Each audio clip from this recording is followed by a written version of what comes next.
In today's video, I'm going to teach you how to enable offline mail in Gmail.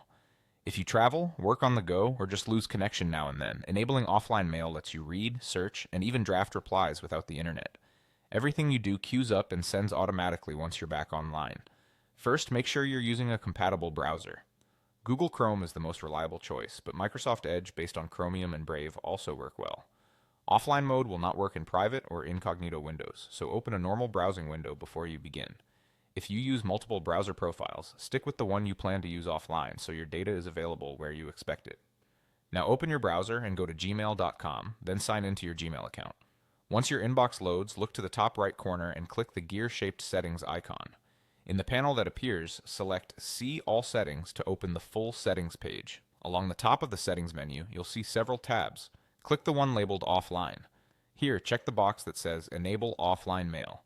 This turns on the feature and unlocks your options. Next, choose how much mail to keep on your device. Under Sync settings, you can keep 7 days, 30 days, or 90 days of emails. 30 days is a great balance for most people, giving you a month of messages without taking up too much storage. Keep in mind that more days means more space used on your computer, especially if you get a lot of messages with large attachments. Gmail stores the selected period of messages and your drafts, so you can search and read them offline.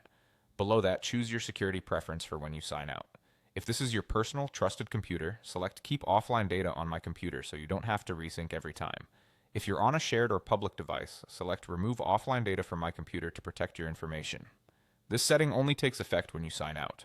When you're ready, scroll down and click Save Changes. Gmail will begin syncing your messages to your device. The first sync can take a few minutes, especially if you chose a longer time range. You can continue using Gmail while this happens. Once syncing is complete, you can open gmail.com even without an internet connection. You'll be able to read messages from the period you chose, search within those emails, and compose new messages or replies. Anything you send will sit in your outbox and go out automatically when you reconnect. If offline isn't working, double check that you're not in an incognito window and that you have enough disk space available. To adjust or turn off offline mail later, return to the same offline tab in settings.